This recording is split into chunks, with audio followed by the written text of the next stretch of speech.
So I hit 500 subs and I decided to celebrate. We're gonna do a little review slash giveaway for a movie. Hopefully that shows some of my appreciation. And what better movie to go with than the movie that I consider the weirdest movie that Full Moon, a studio known for making weird movies, has ever made. So that's what we're doing. I'm gonna talk about it for a little bit. And then at the end, I'll tell you how you can own your very own copy on me, free of charge, for all of your wildest home video entertainment purposes.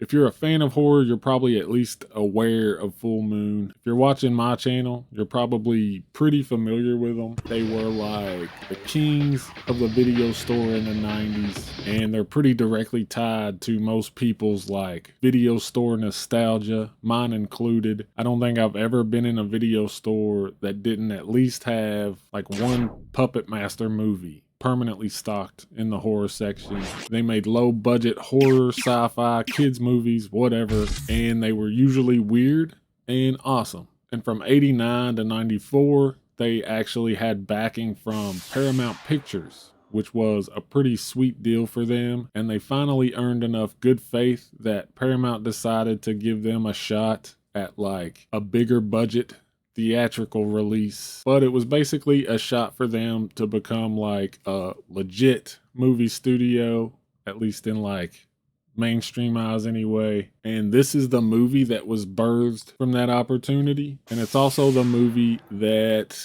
killed their deal altogether with Paramount Pictures. It is Shrunken Head.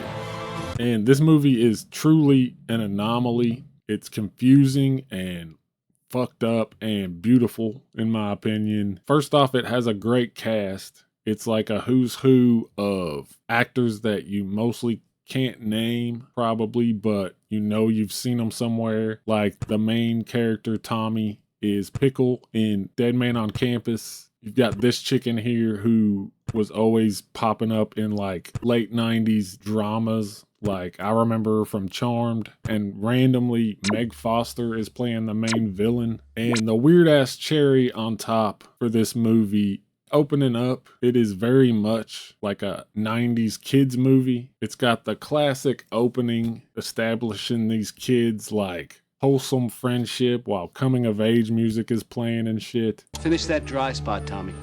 Then you can go. They're like working at the corner store and eating candy and talking about comic books. They're getting bullied by this like 50s ass gang that calls themselves the Vipers, ran by a guy named Vinny. And there's like a love triangle forming between Tommy and Vinny's girlfriend. It's all something you'd expect from like a mid-tier 90s kids movie. And then like 20 minutes in, it starts getting progressively darker. They kind of establish that these kids live in like a pretty grim ghetto. Everything is ran by Big Mo. She has the cops on the payroll, sends these kids out to like terrorize the neighborhood, old ladies and shit. And she's using like sexual intimidation and confusion to control her henchmen. And like Tommy has some big ass balls. So he starts to fuck with the Vipers, try to get them in trouble. And by extension is fucking with Big Mo. And that's when we get to like the big shift in the movie, which is just like straight up child murder. Big Mo forces Vinny to basically kill these kids execution style in an alley in cold blood. And it's not like super graphic naturally, but it's done in a way that's pretty effective. It feels very uncomfortable, especially with like Vinny's reluctance, which kind of runs through the whole movie. Like I can only imagine if you went into this thinking it was a kid's movie and got to that point, it would fuck with you pretty hard. And then shortly after that, as if this movie wasn't fucking weird enough, it becomes a superhero movie out of nowhere, because all along the shop owner, who the kids buy comic books from, turns out to be a fucking necromancer, and he uses like unholy dark blood magic to reanimate these kids' decapitated heads into little creepy floating killing machines. And they don't brush past this process it shows a pretty extensive montage of like this crazy old fucker stealing their corpses, boiling them down, and using blood magic. It's pretty crazy. Eat the Wizzo. Eat the Wizzo now. He awakens. He awakens, Tommy. Eat it. Eat it. Eat it now.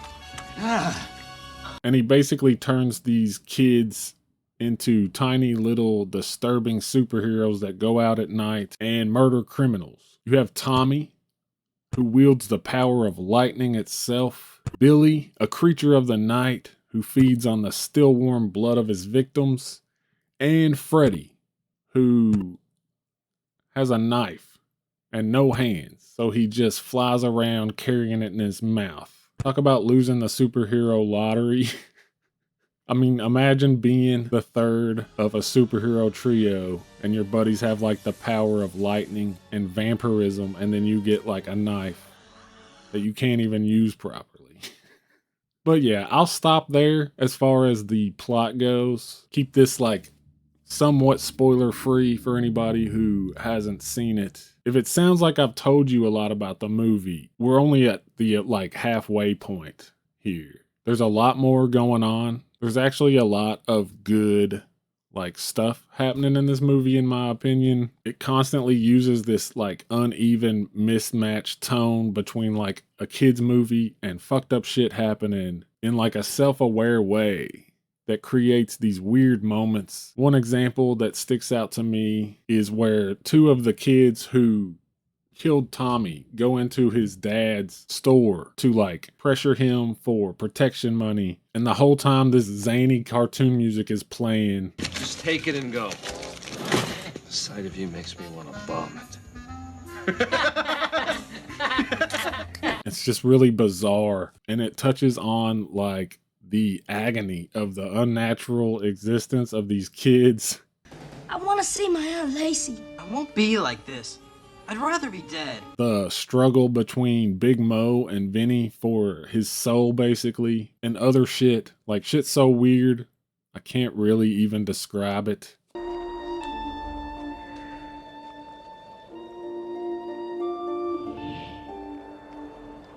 Never have I seen or heard of a human head made so small to show affection of this sort. I told you Tommy's spirit wouldn't just roll over and die.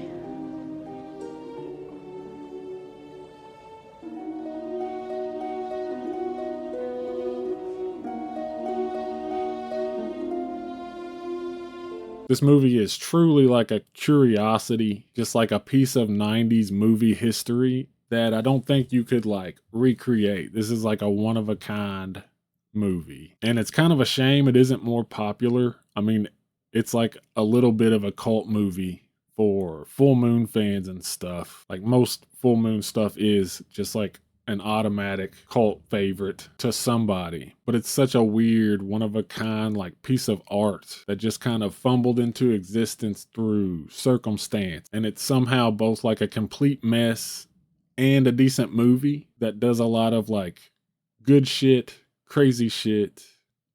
It's doing all kinds of shit.